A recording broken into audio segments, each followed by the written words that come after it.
யாருடைய ஜாதகத்திலே சந்திரன் சுக்கிரன் எல்லா கிரகங்களையும் விட அதிக பலம் பெற்றிருக்கிறதோ, சுபர் பார்வை பெற்று அவங்களுக்கு இளம் பெண்களை தான் பிடிக்கும். நம்முடைய இந்தியாவில் கூட ஒரு மாநில முதலமைச்சர் கூட ஒரு பிரபல நடிகையோடு அப்படி இருந்தார் என்று ஒரு தகவல். என்னதான் நீங்க மன்மதனாக இருந்தாலும் உங்களுக்கு சனி 7ஆம் இடத்திலே வலுத்திருந்தால் உங்களை விட வயது முதிர்ந்த பெண்ணோடு உடலுறவு கொள்ளதான் உங்கள் மனம் நாடும். இந்த ஜெஃப்ரி எப்ஸ்டீனே ஏன் அண்டர் ஏஜ் பெண்ணோட தொடர்பு வச்சுக்கிட்டாருன்னா அவருடைய சந்திரன் என்ற சுப கிரகத்துக்கு முன்னும் பின்னும் அனஃபா சுனஃபா யோகம். இந்த யோகம் என்ன சொல்லப்படுகிறது என்றால் சந்திரன் இளமை கிரகம், சுக்கிரனும் இளமை கிரகம், குரு போக கிரகம். அதனால் அவர் இளம் பெண்களோடும் வைத்துக் கொண்டார். அவருடைய காதலியான கிசலைன் மேக்ஸ்வெல் அவர் என்ன இளமையானவரா? அந்த முகத்தை பார்த்தாலே வயோதிகமா இருக்குது. அவரோடையும் தான் வச்சிருக்காரு அவரு. ஜெஃப்ரி எப்ஸ்டீன் கணக்கு போட்டிருப்பாரு, இளம் பெண்கள் என்றால் உலக தலைவர்களை ஈஸியா கவரலாம். இல்லைன்னா அவங்களுக்கு இல்லாத ஜெஃப்ரி எப்ஸ்டீனா அவங்க கையிலேயே ஒரு கைத்தறி ஜெஃப்ரி எப்ஸ்டீன் வச்சிருப்பாங்கல்ல அவங்க. அதுக்கு மீறி உன் தீவுக்கு நான் வரேன்டான்னா எனக்கு என்ன நீ படைப்ப, பிள்ளைக்கு நீ படைப்பியா அப்படின்னு அவங்க கேட்பாங்கன்றதெல்லாம் தெரிஞ்சுக்கிற அளவுக்கு வினயம் உள்ளவர் தானே ஜெஃப்ரி எப்ஸ்டீன். லக்னம் தனம் சம்ரக்ஷேத். நீ உன் அம்மா வயிற்றுல இருந்து வந்துட்ட மகனே, இதுக்கப்புறமா உன்னை உங்க அம்மா கூட காப்பாற்ற முடியாது நினைச்சா. பகவான் ஒரு அழகா சொல்வார், ஒரு ஆணுக்கு இந்த உலகத்தில் இருக்கக்கூடிய மொத்த பெண்களும் குறைவுன்னு. ஒரு ஆண் மனம் இந்த உலகத்தில் இருக்கிற மொத்த பெண்களை அனுபவிச்சாலும் கம்மின்னு நினைக்கிறவன். ஏன்னா அவன் மனம் அப்படி. மலருக்கு மலர் வண்டு தாவது. ஏன்னா அவனுக்கு எந்த சோஷியல் ரெஸ்பான்சிபிலிட்டியும் கிடையாது.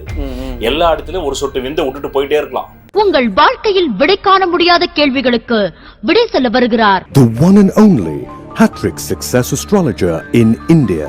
ஜோதிட சத்குருஜி மெஹரு தன் சுய ஜாதகத்தின் மூலம் விழிப்புணர்வு பெற்ற ஒரு மறைபொருள் ஞானி. சரி, இதை நான் ஒரு கேள்வியே முன் வச்சிடறேன். அந்த ஐலாண்டுக்கு பார்த்தோம்னா இந்த உலகம் பணக்காரர்கள் போயிருக்காங்க, அமெரிக்காவோட முன்னாள் அதிபர்கள், இங்கிலாந்து அரச குடும்பம், நம்ம இந்தியால இருந்து பார்த்தோம்னா அனில் அம்பானி மற்றும் இன்னைக்கு ஆளுங்கட்சியில் இருக்கக்கூடிய பல்வேறு அமைச்சர்கள்லாம் அவங்க நேம் லிஸ்ட்லாம் இருக்கு. சரி, இவங்க எல்லாம் போயிருக்காங்கன்ற பட்சத்துல இப்ப ஆஸ்ட்ராலஜி சார்ந்து நான் இப்போ இன்னொரு முக்கியமான கேள்வி கேட்கணும்னு ஆசைப்படுறேன். இந்த விஷயம் நடக்கும்போது பல்வேறு நபர்கள் என்ன சொன்னாங்கன்னா, இந்த உலக ஆட்சியாளர்கள் பணக்காரர்கள் எல்லாருமே தன்னை விட இளம் வயது பெண்கள்கிட்ட உறவு வச்சுக்கிட்டா அவங்க ஆயுட்காலம் அதிகமா இருக்கும், இளமையா இருக்கும், இன்னும் அவங்க கிட்ட இருக்கக்கூடிய புகழ் பணம்லாம் இன்க்ரீஸ் ஆகும் அப்படின்ற மாதிரி ஒரு நம்பிக்கையில தான் பண்ணதா நம்மளோட இலக்கியங்கள்லயும் அது இருக்கு, சங்ககால இலக்கியங்களையும் இருக்கு, ஜாதகத்திலயும் இருக்கு. இது எந்த அளவு உண்மை? இது உண்மையாலுமே அப்படிதானா? அதாவது ஒரு விஷயம் நல்லா புரிஞ்சுக்கணும். ஜோதிடத்துல வயோதிக கிரகம், இளமை கிரகம், நடுத்தர கிரகம் அப்படின்னு 3 கிரகங்கள் உண்டு. சந்திரன் சுக்கிரன் இளமை கிரகம். யாருடைய ஜாதகத்திலே சந்திரன் சுக்கிரன் எல்லா கிரகங்களையும் விட அதிக பலம் பெற்றிருக்கிறதோ, சுபர் பார்வை பெற்று அவங்களுக்கு இளம் பெண்களை தான் பிடிக்கும். அதுக்கு ஒரு சப்பக்கட்டு கட்டுறதுதான் பணம் வந்துரும்ன்றது. பணம் உண்மையிலேயே அவங்களே எப்படி பணம் சம்பாதிச்சாங்க அப்படின்றது அவங்களுக்கு தெரியும். 1 லட்சம் கோடி சம்பாதிச்ச பிறகுதானே இந்த ஆசை வருது அவங்களுக்கு. 1000 ரூபாய் வச்சிருக்கும் போது வருதா? எந்த பொண்ணும் ஒத்துக்க மாட்டான். நீங்க ஒரு பொண்ணுக்கு விலை கொடுத்து ஒரு குடும்பத்தை வாங்கினா கூட அவங்க கேட்கிற தொகை ஒரு 1000 கோடியோ இல்லைன்னா ஒரு 10 கோடியாவது கொடுத்தா தானே ஒரு குடும்பத்தை விலை கொடுத்து வாங்க முடியும். அந்த மாதிரி பெண்ணை இது காலந்தொட்டு இது சொல்லப்படுகிறது. இது காலந்தொட்டு சொல்லப்படுகிறது. நம்முடைய இந்தியாவில் கூட ஒரு மாநில முதலமைச்சர் கூட ஒரு பிரபல நடிகையோடு அப்படி இருந்தார் என்று ஒரு தகவல் 30 ஆண்டுகள் முன்னாடி என்னுடைய இளமை பருவத்தில் நான் படிச்சிருக்கேன். இது எல்லாமே அவர்களுடைய மனதினுடைய அபிலாஷைகளை வேறு ஒரு பொருளோடு பொருட்படுத்தி நியாயப்படுத்துவது. உண்மையில இப்படி சொல்ல முடியாதுல்ல. எங்க நான் பணம் சம்பாதிக்க தாங்க போனேன், அந்த பணத்தை வச்சுக்கிட்டு என் குடும்பத்தை இன்னும் பணக்காரனாக தாங்க போனாக்கா குடும்பம் மன்னிச்சு விட்டுருல. ஆக இதற்கும் அதற்கும் ஜோதிடத்துக்கும் தொடர்பு இல்லை. உங்களுக்கு என்னதான் நீங்க மன்மதனாக இருந்தாலும் உங்களுக்கு சனி 7ஆம் இடத்திலே வலுத்திருந்தால் உங்களை விட வயது முதிர்ந்த பெண்ணோடு உடலுறவு கொள்ளதான் உங்கள் மனம் நாடும். ஏனென்றால் சனியை கிழக்கிரகம் என்கிறான்.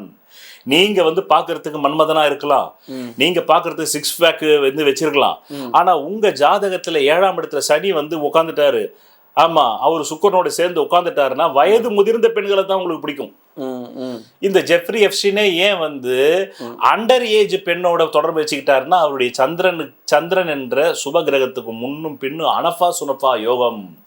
இந்த யோகம் என்ன சொல்லப்படுகிறது என்றால் சந்திரன் இளமை கிரகம், சுக்கிரனும் இளமை கிரகம், குரு போக கிரகம். அதனால் அவர் இளம் பெண்களோடும் வைத்துக் கொண்டார். அவருடைய காதலியான கிசலைன் மேக்ஸ்வெல், அவர் வந்து என்ன இளமையானவரா? அந்த அம்மா முகத்தை பார்த்தாலே வயோதிகமா இருக்குது. அவரோடையும் தான் வச்சிருக்காரு அவரு.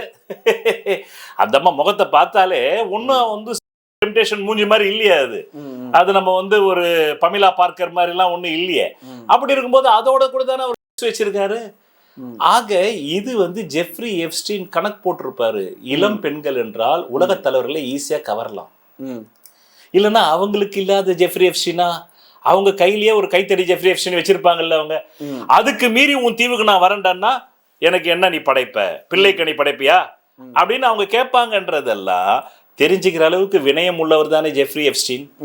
அது மட்டுமல்ல, அவர் எதற்காக 6 லட்சம் ஃபைல்கள், டாக்குமெண்ட்டுகள், அதில் 2000 வீடியோக்கள், 1,80,000 வந்து புகைப்படங்கள் எல்லாமே ஏன் அவர் எடுத்தாரு? அவருக்கு ஒரு அச்சுறுத்தல். நாம உலகையே ஆளக்கூடியவர்களோடு பழகி கொண்டிருக்கிறோம். அதனால் நாளைக்கு நாளைக்கு ஏதாவது ஒரு தப்பு நடந்தாக இவங்க நம்மளை போட்டு தள்ளிடுவாங்க, இல்லைன்னா நம்மளை வந்து தற்கொலை பண்ணிக்கணுவாங்க. இது எல்லா இடத்துலையும் நடக்கிறது தானே. கடந்த 2006-11 திமுக ஆட்சி முடிஞ்சு அதிமுக வந்தோடனே அண்ணா பண்ணிக்கிட்டாரு இல்லையா?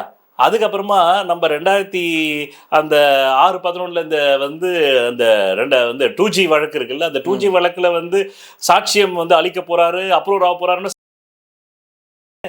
இப்ப ஜெஃப்ரி எப்ஸ்டீன் தற்கொலை தானே பண்ணிக்கிட்டாரு. அப்ப இதுல வந்து விதிவிலக்கு இல்லைன்னு சொல்ற. நீங்கள் வந்து அரசியல், அதாவது பணம் இருந்தால் அரசியல்வாதிகள் நெருங்கி விடுவார்கள், பிச்சைக்காரங்கிட்ட நெருங்க மாட்டாங்க. நீங்க ஒரு அரசியல்வாதிகளை நெருங்கினாலே அவங்களுக்கு டொனேஷன் கொடுக்கணும். ஃபர்ஸ்ட் ஒரு எம்எல்ஏக்கு டொனேஷன் கொடுத்தீங்கன்னா அவர் மந்திரியை காட்டுவார், மந்திரிக்கு டொனேஷன் கொடுத்தாக்க முதல் மந்திரியை காட்டுவார், முதல் மந்திரிக்கு டொனேஷன் கொடுத்தாக்க அச்சா படா ஹே அப்படின்னு சொல்லிட்டு மத்திய அரசாங்கத்தை கொண்டு போய் விடுவாரு. அப்புறம் நீங்க மத்திய அரசாங்கத்தில் போய் பிரதம மந்திரி கூட உட்காந்துக்கலாம். அவரு போத் அச்சா பய लास्ट तेरदल में है 20 रुपया दे दिया ना, 20 लाख रुपया दे दिया ना, क्या क्या क्या 1000 crores दे दिया ना, रखो रखो பார்ட்டி மே ரக்கோ அப்படின்னு அவங்களுக்கு இவங்க தான் தேவை. பின்ன வேற யாரு? நம்ம யூடியூப் பார்த்துட்டு கமெண்ட் போடுற பாவம் அன்னன்னி அவங்க வாழ்க்கை பிரச்சனை தீர்த்துக்கிறவங்களா போய் வந்து கட்சிக்கு நிதி கொடுக்க போறாங்க. புரியுதா உங்களுக்கு? இப்ப கள்ள லாட்டரி டிக்கெட் அடிக்கிறவங்க இருக்காங்க. ஆமா, அந்த குடும்பம் தானே கொண்டு போய் மோடிக்கு வந்து 600 கோடி கொடுத்தாங்க. போன தேர்தலுக்கு திமுகவுக்கு 600 கோடி கொடுத்தாங்க, 1000 கோடி கொடுத்தாங்க. நல்ல லாட்டரி விற்கிறவன் பாவம், அவன் வந்து 50 ரூபா சீட்டு விட்டுனா வீட்டுக்கு போய் பால் வாங்குவானா? ஏன்னா மோடிக்கு போய் 600 கோடி கொடுக்க முடியுமா? அப்போ அதனால தான் ஜோதிடர் என்ன சொல்லுது, லக்னம் தனம் சம்ரக்ஷேத். நீ வந்து உன் அம்மா வயிற்றுல இருந்து வந்துட்ட மகனே, இதுக்கப்புறமா உன்னை உங்க அம்மா கூட காப்பாற்ற முடியாது நினைச்சா. உங்க அம்மாவே உன்னை காப்பாத்துறேன்னா அம்மாவுக்கு துட்டு வேணுமா இல்லையா? அம்மா நெஞ்சில பால் சுரக்கணும்னாக்கா அம்மா நல்லா சாப்பிடணுமா இல்லையா? அப்பதான் உனக்கு பால் கொடுக்கும். அப்போ லக்னம் தனம் சம்ரக்ஷே, நீ பிறந்தது பணம் இருந்தால் மட்டும் நீ வாழு மகனே, இல்லை என்றால் உன்னால் வாழ முடியாது மகனே. இது எல்லார் மனசுலயும் இருக்குதுன்ற. நான் யாரையுமே இப்போ குற்றவாளியா சொல்லல, ட்ரம்ப்பையும் குற்றவாளியா சொல்லல. நம்ம வந்து இந்த இந்தியாவில் மாட்டின அமைச்சர்களோ இல்ல பிரதமர்கள் பேர் வந்திருக்குதோ அவங்களையும் குற்றமா சொல்லல. இது எல்லா ஆண் பெண்ணுக்குள்ளும் இருக்குது. பணம் இருக்கிறவன் அதை செயல்படுத்துறான். புரியுதா நான் சொல்ல வருது உங்களுக்கு? பணம் இல்லாதவனால செயல்படுத்த முடியல. இவ்வளவுதான் சார் மேட்ரு. அவ்வளவுதான் பார்க்க வேண்டியது. அவ்வளவுதான். பணம் இருக்கிறவன் செயல்படுத்த முடியும் சார். மத்தவெல்லாம் மனசுக்குள்ள அபிலாஷைகளை தான் வச்சுக்க முடியும். இல்லைன்னா நமக்கு ஒரு வீடியோ சுத்திச்சே, ஆமா பிஜேபியை சேர்ந்த ஒரு தலைவர் வந்து பண்ற மாதிரி அதைத்தான் பண்ணிக்க முடியும். நான் கொச்சையா பேசுறேன்னு நினைக்க கூடாது சார். நேயர்களுக்கு சத்தியம் போய் சேரணும், உண்மை போய் சேரணும். நான் இங்க ஒரு மருத்துவன் போல பேசிக் கொண்டிருக்கிறேன், ஒரு ஜோதிட மருத்துவனாகவும் ஒரு ஜோதிட விஞ்ஞானியாகவும் பேசிக் கொண்டிருக்கிறேன். அதனால என்னுடைய வார்த்தைகளை தவறாக புரிந்து கொள்ளக்கூடாது. நான் மக்களுக்கு புரிய வைக்கிறேன். நீங்க ஒருத்தர்கிட்ட 1,00,000 கோடி வந்தது அப்புறமா தான், 5 வருஷம் கண்காணிச்ச அப்புறமா தான் அவருக்கு பாலியல் ரீதியான அபிலாஷை இருக்கா இல்லையான்னு முடிவு பண்ண முடியும். 1,00,000 கோடி வராதப்ப நீங்க எப்படி முடிவு பண்ணுவீங்க? இப்ப நமக்கு மாசமான 50,000 தேவை, வர்றதே 10,000. அந்த சிந்தனை வருமா ஒருத்தனுக்கு? அந்த சிந்தனை எப்ப வரும்? பூரணம் பரிபூரணம் டீப் ரூட்டட் அளவுக்கு பணம் வரணும். தொப்புளுக்கு மேல கஞ்சி இருக்கும் போது. அதனால்தான் வந்து இருப்பியல்வாதி சார்த்ரே என்ன சொன்னாரு, மனிதன் வந்து சுதந்திரமாக இருக்க சபிக்கப்பட்டிருக்கிறான்னாரு. அதே மாதிரி வந்து சலிச்சு போன புத்தர் இளமையிலேயே அவருக்கு வந்து மாதுலாம் அவங்க அப்பா கொடுத்துட்டாரு. ஏன்னா இளமையிலேயே ஜோசியர்லாம் சொல்லிட்டாங்க, இந்த பையன் பிச்சை பாத்திரம் எடுத்துக்கிட்டு சன்னியாசி ஆவான்னு, அப்படி ஆகக்கூடாதுன்னு சுகபோகத்தை நிறைய கொடுத்தாரு. அது திகட்டி போய் அவர் கடைசியில அரண்மனையை விட்டுட்டு வெளியே வரலையா? அப்படி வரக்கூடிய ராஜாக்களும் இருக்காங்கல்ல, 10,000 முட்டாட்டி வச்சுக்கிட்டு ராஜாக்களும் இருக்காங்கல்ல வரலாற்றுல. அதனாலதான் இது அந்தந்த மனிதனுடைய தேர்வு. அதனால்தான் ஜோதிடம் எப்போதுமே 2 சொல்லும். புத்தருக்கு கூட 2 சொல்லப்பட்டது. ஒன்று, இவன் உலகையே ஒரு குடையின் கீழ் ஆழ்வான், இல்லை என்றால் பிச்சை பாத்திரத்தை ஏந்தி கொண்டு தெருக்களில் நடப்பான். ஏன்னா அந்த ஜாதகத்துல 2மே இருக்குது. உலகையே ஆளக்கூடிய வம்சத்துல தானே பிறந்திருக்காரு அவரு. அவருடைய தேர்வு நான் இதை பார்த்து விட்டேன். பார்க்காத மறைபொருள் ஞானம் என்ன, பார்க்காத இறை சக்தின்னு ஒண்ணு சொல்றாங்களே எல்லா மதமும், அது இருக்குதா இல்லையான்னு நான் அதை பாக்குறேன்னு அவர் அப்படி போயிட்டாரு. இப்போ ட்ரம்ப் இப்படி போயிட்டாரு. இவ்வளவுதான் விஷயம். புரியுதா உங்களுக்கு? ஆனா எல்லோருக்குள்ளும் காமத்தை பூரணமாகவும் பரிபூரணமாகவும் டீப் ரூட்டடாகவும் தான் விரும்பிய, அதான் பகவான் ஓஷோ அழகா சொல்வாரு, ஒரு ஆணுக்கு இந்த உலகத்தில் இருக்கக்கூடிய மொத்த பெண்களும் குறைவுன்னு. ஒரு ஆண் மனம் இந்த உலகத்தில் இருக்கிற மொத்த பெண்களை அனுபவிச்சாலும் கம்மின்னு நினைக்கிறவன். ஏன்னா அவன் மனம் அப்படி. மலருக்கு மலர் வண்டு தாவது. ஏன்னா அவனுக்கு எந்த சோசியல் ரெஸ்பான்சிபிலிட்டியும் கிடையாது. எல்லா இடத்துலயும் ஒரு சொட்டு விந்து விட்டுட்டு போயிட்டே இருக்கலாம். அங்கங்க ஒரு குழந்தை வருதா வரலையா அதை காப்பாத்துறன்ற எந்த விதமான பொறுப்பும் இல்லை. இது ஓஷோ சொல்லல, நான் சொல்றேன். ஆனா ஒரு பெண் அப்படி கிடையாது. ஒரு ஆணுகிட்ட ஒரு புள்ளைய வாங்கிட்டாருனாக்க அந்த புள்ளைய பெத்துக்கிறவரில் அவளால எதுவும் பண்ண முடியாது. பெத்ததுக்கு அப்புறமா அதை வளர்க்கணும். ஆண் என்பவன் நாடோடி. அதுதான் பகவான் ஓஷோ சொல்வார், பெண்கள் இந்த உலகத்தில் இல்லை என்றால் அரண்மனைகளே இருந்திருக்காது. அவன் டென்ட் கொட்டாதான் போட்டுருப்பான். இந்த போர்க்காலத்துல போடுறாங்க தெரியுமா, அந்த மாதிரி அங்கங்க நாடோடி வாழ்க்கை ஹிப்பி மாதிரி தான் வாழ்வான். இன்னைக்கு கோயம்புத்தூர்ல வேலையா அங்க ஒரு டென்ட்டை போடு, எவன்டா வீட்டை கட்டி அதை பராமரிக்கிறதுக்கு செலவு பண்றதுக்கு. பெண்கள் இது. அதனால்தான் கிரக லட்சுமின்றானே தவிர கிரக லட்சுமன் சொல்றது இல்லையே, கிரக லட்சுமி. அதனால்தான் ஒரு ஆண் வாடுற வீட்டுல போய் பாருங்க, அன்டைடியா இருக்கும். ஆமா, சோஃபா மேல ஜெட்டி இருக்கும், ஜெட்டி மேல சோஃபா இருக்கும். ஆனா அதே ஒரு பெண் வீட்டுல வாழ்ற ஒரு நீட்னஸா இருக்கும். அப்போ பெண்களுக்கு நிறைய சமூக பொறுப்பு இருக்குது. ஒரு குழந்தைய காப்பாத்தி ஆளாக்குற பொறுப்பு இருக்கு. அதுக்கு துட்டு தானே ஆம்பளை தரான்.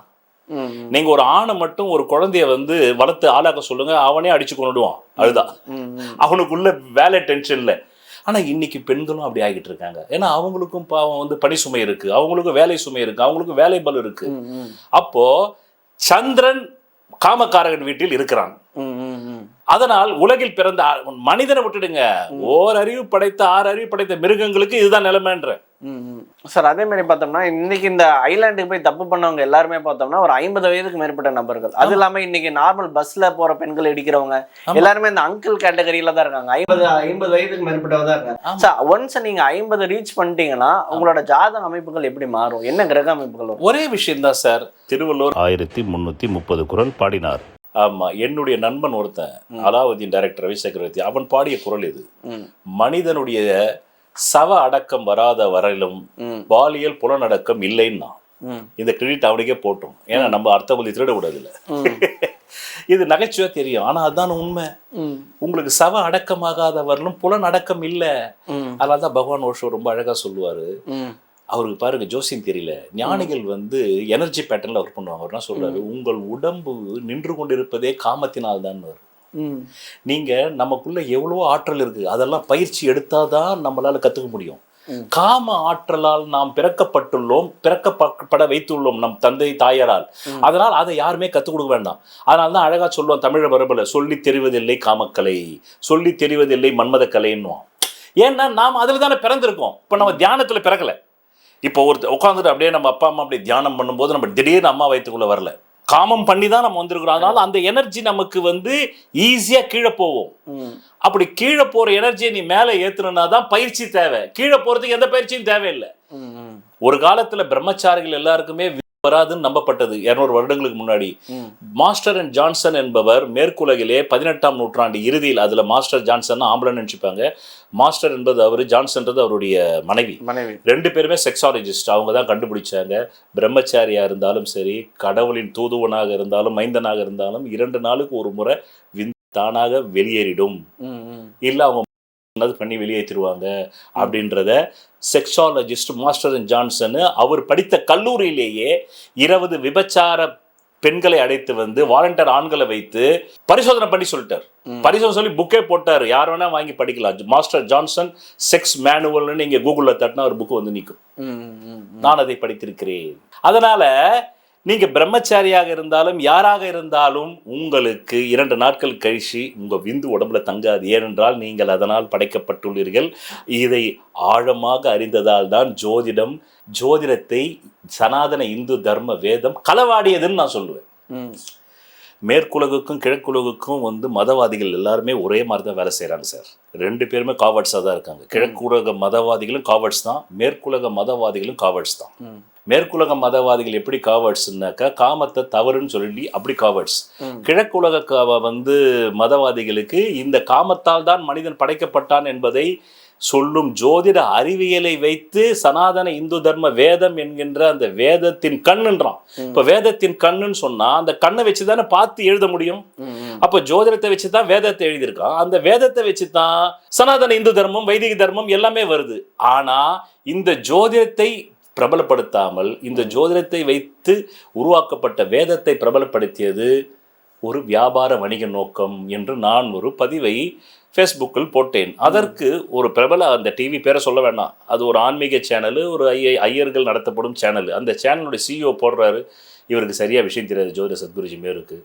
மற்ற விஷயம்லாம் நான் ஒத்துப்பேன், இந்த விஷயத்தில் இவருக்கு சரியாக வந்து விஷயம் தெரியல. நான் இப்போ அவருக்கே கேட்குறேன், சரியா என்ன விஷயம்? வேதத்தின் கண்ணு ஜோதிஷம்ன்றது, அப்போ அந்த வார்த்தையை மாத்து, நீ வேதத்தின் கால் ஜோதிஷம்னு சொல்லு, வேதம் தலைன்னு சொல்லு, கண்ணுன்னு சொல்லு. அப்ப கண்ணை வச்சுதான் ஜோதிடம் என்ற காலை படைச்சான், நீ மாத்து, அப்படித்தானே? ஆமா. அப்போ எல்லாருமே வந்து மறைக்கிறாங்க.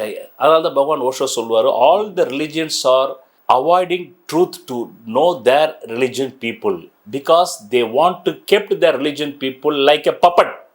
அவங்கள பப்பட்டா வச்சிருந்தா தானே நீ அவங்கள வச்சு வணிகம் பண்ண முடியும். ஸோ கடவுள் என்ற ஒரு பொய் பிம்பத்தை உருவாக்கி காமத்தை அடக்கியதால் தான் பணக்காரர்கள் அந்த காம இச்சையை தேடிக்கொள்வதற்கு மிருக நிலைக்கு செல்லும் பொழுது பிள்ளைக்கனியும் கேட்குறான். அதுக்கு ஒரு சப்பக்கட்டு கட்டுறதுக்கு அந்த பிள்ளைக்கனியை நான் சாப்பிட்டால் எனக்கு வந்து இன்னும் 10 லட்சம் கோடி வந்து நீ என்ன பண்ண போற? அதிகபட்சம் இந்த பூமியில நீ எவ்வளவு நாள் வாழ்வ? ஆரோக்கியத்தோட 60 வயசு வாழ்ந்தாலே இன்னைக்கு உள்ள பொல்யூஷன்ல பெரிய விஷயம். சரி, 80 வயசு வரலும் வாழ்வேன். இந்த 80 வயசு வரலும் நீ வாழ்றதுக்கு நான் ஒரு பட்டியலை இப்ப தருவேன் உங்களுக்கு. அந்த பட்டியல் வந்து பாத்தீங்கன்னா, உலகிலேயே அதிகமான ஆண்களை படுக்கையில் சந்தித்த பெண்கள், உலகிலேயே அதிகமான பெண்களை கட்டிலில் சந்தித்த வந்து லிஸ்ட். இந்த லிஸ்ட்டை நீங்க பாத்தீங்கன்னா அதிர்ச்சியா அடிவீங்க. அந்த லிஸ்ட் என்ன சொல்லுதுன்னா, சொல்வதெல்லாம் பலிக்கும் அபூர்வ வாக்கு சக்தி பெற்றவர் மெஹ்ரு அவர்கள். உங்கள் வாழ்க்கையில் பணம், புகழ், பதவி, திருமணம், குழந்தை பேரு, உயர்கல்வி, வெளிநாட்டு யோகம், கலைத்துறையில் வெற்றி, அரசியலில் வெற்றி போன்ற இன்னும் எண்ணற்ற உங்கள் வாழ்வின் கேள்விகளுக்கு ஒரு மனிதன் அவன் ஜாதகத்தை எப்படி அறிந்து கொள்வது? கான்டாக்ட் ஜோதிட Sadguruji Mehru. Address Quality Complex, first floor, new number 45, wall number 12, Arunachalam Road, Saligramam, Chennai 93. Phone 0442376072. Contact 9952959962, 98409 57612. Website www.srimeheru.org.